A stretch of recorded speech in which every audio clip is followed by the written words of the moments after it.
사도행전 26장 1절부터 18절까지의 말씀입니다. 저와 여러분이 한 절씩 교독하시겠습니다. 아그리빠가 바울에게 이르되 너를 위하여 말하기를 내게 허락하노라 하니 이에 바울이 손을 들어 변명하되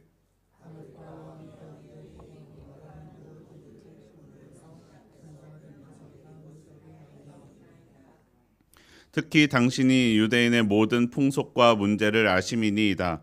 그러므로 내 말을 너그러이 들으시기를 바라나이다.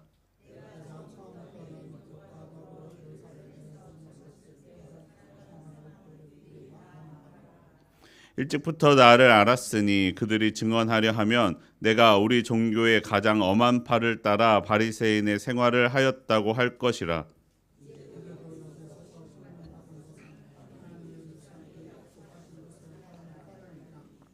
이 약속은 우리 12지파가 밤낮으로 간절히 하나님을 받들어 섬김으로 얻기를 바라는 바인데 아그리빠 왕이여 이 소망으로 말미암아 내가 유대인들에게 고소를 당하는 것이니이다.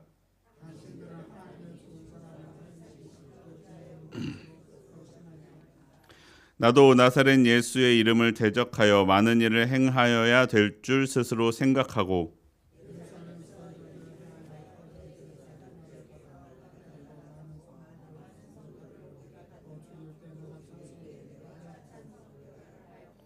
또 모든 회당에서 여러 번 형벌하여 강제로 모독하는 말을 하게 하고 그들에 대하여 심히 격분하여 외국 성에까지 가서 박해하였고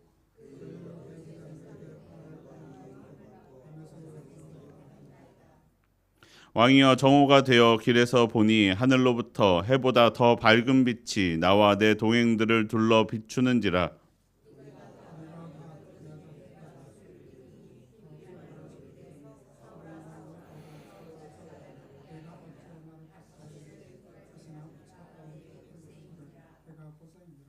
내가 대답하되 주님 누구시니까? 주께서 이르시되 나는 내가 박해하는 예수라.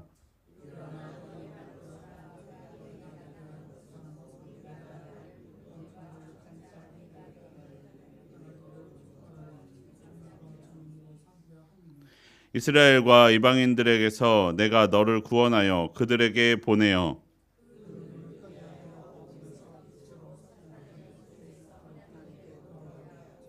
죄사함과 나를 믿어 거룩하게 된 무리 가운데서 기업을 얻게 하리라 하더이다. 아멘. 오늘도 이 새벽을 깨우며 기도하기 위해 나온 여러분 환영하고 축복합니다. 우리의 이 깨어있는 기도가 우리의 영혼을 깨우고 우리의 기도 가운데 하나님이 역사하시기를 소원합니다. 사도 바울이 드디어 아그리빠 왕과 버니게 그리고 사람들 앞에서 자신이 믿고 있는 복음을 전할 기회를 얻게 되었습니다. 사실 이스라엘 사람들과 유대인들 그리고 그 중에서 바리새인들 또한 우리가 바라는 것들은 오직 한 가지입니다. 하나님께서 구약 성경에 약속하셨던 그 구원이 우리에게 임하기를 바라며 기다리는 것입니다. 그런데 그 구원이 어떻게 오느냐 하는 것에 대하여 초대교회 그리스도인과 그리고 다른 유대인들과의 고백이 달라지게 됩니다. 사도 바울도 자신의 과거를 돌아보면서 이야기합니다. 사도 바울 자신도 구원을 위해서 많은 일을 해야 한다고 생각했습니다.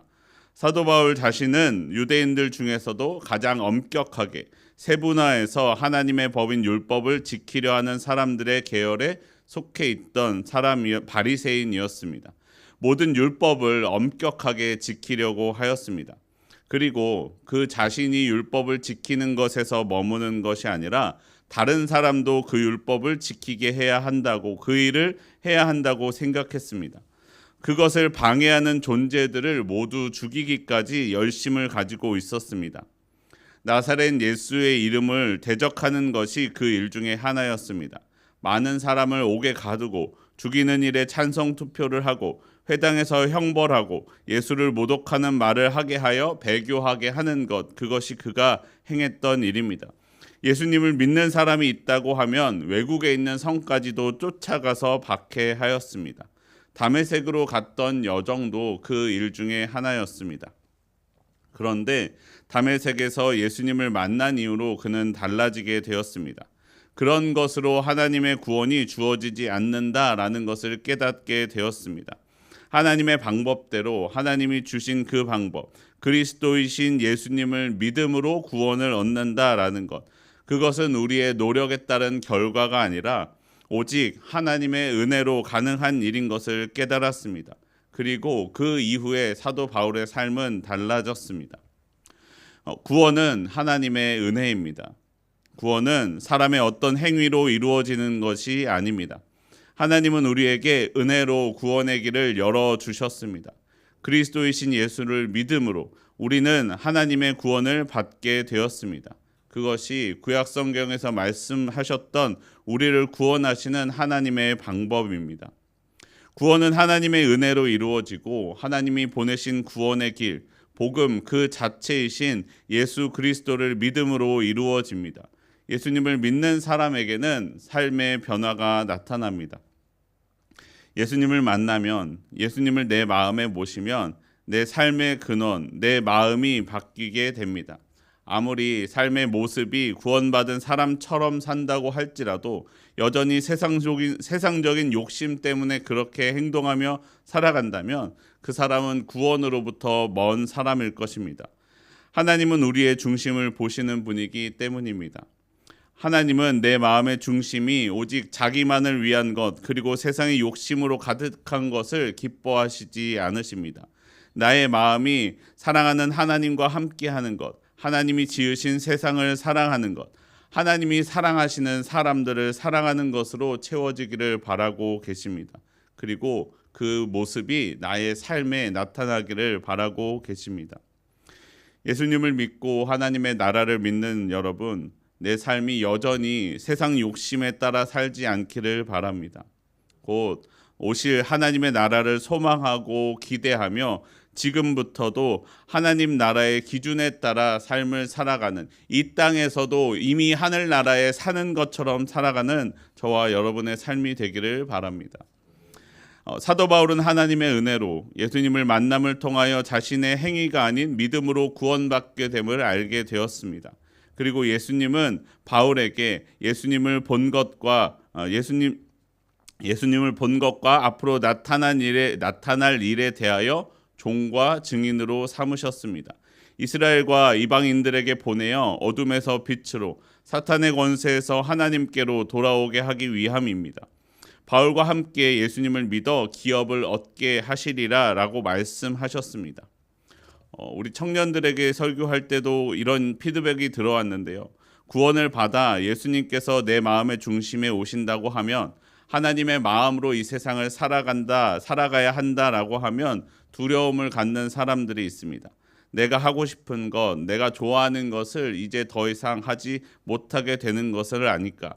이제 나는 예수님께 매여 완전히 예수님의 뜻대로만 살아가게 되는 것은 아닐까. 나는 이제 예수님의 종이 되어 예수님의 뜻에 따라서 내가 하고 싶은 것은 아무것도 하지 못하고 살지는 않을까.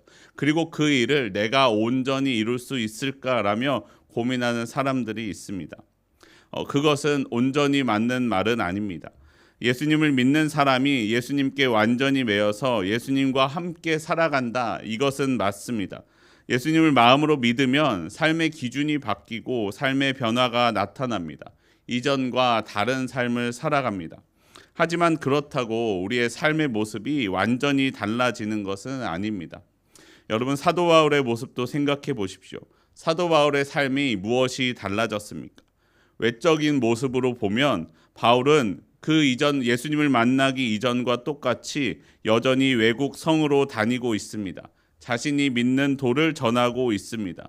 하나님을 모르는 사람이 보면 초대교회를 핍박하려고 열심을 가지고 다메섹으로 가는 사도 바울의 모습과 예수님의 복음을 들고 복음을 전하기 위하여 에베소로 가는 바울의 모습을 보고 어떤 것이 예수님을 믿기 전의 모습인지 이후의 모습인지 구분할 수 있었을까요?